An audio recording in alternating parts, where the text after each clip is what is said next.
What an incredible gesture. Denmark's internationals paid for a private jet to fly left-back Jonas Knudsen home to see his newborn daughter following Saturday's 1-0 victory over Peru.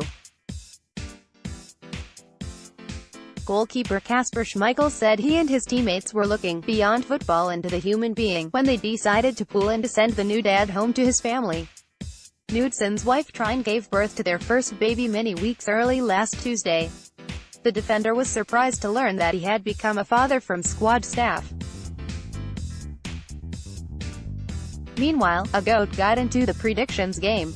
10:45 a.m., a fan who can't let go of Messi with their next World Cup match against Croatia just one day away. Argentina fans were starting to gather in Nizhny Novgorod on Wednesday and some brought their stars with them.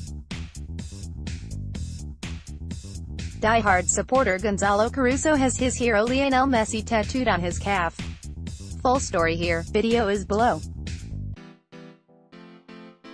10 a.m., day 8 is here, morning all.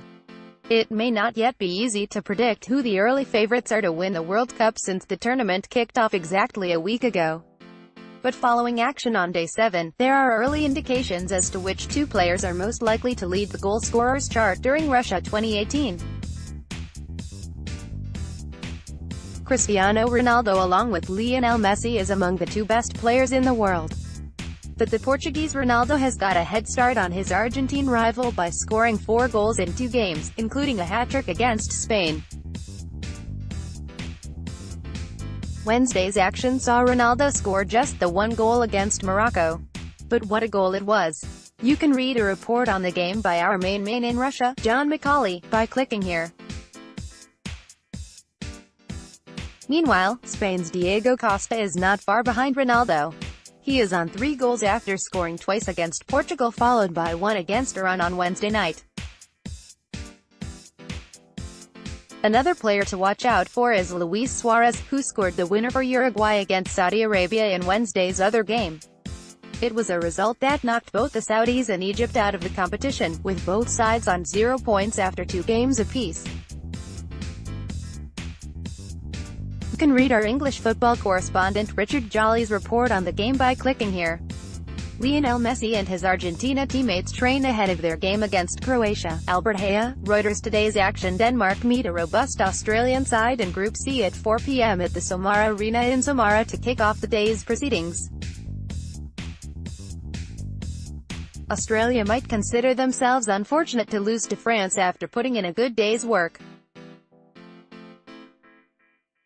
But they will know that with a little luck they are capable of beating a less star-studded side in Denmark.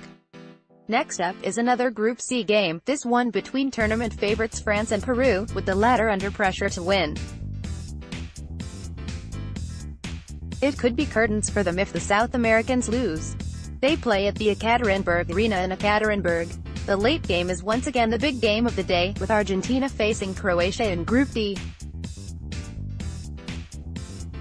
It is a game that Argentina need to win if they stand a chance of making the knockout stages. But Croatia are formidable opponents, so it should be a close game, to be staged at Nizhny Novgorod Stadium in Nizhny Novgorod.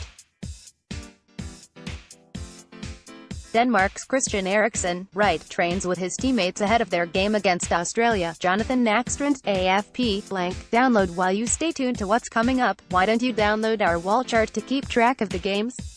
You can get it here. Oh, and do you need a one-stop shop for everything from predictions, group guides, picture galleries and where to watch all 64 games in the UAE? You're in luck then. Visit our World Cup landing page to read expert opinion and features throughout the June 14th to July 15th tournament.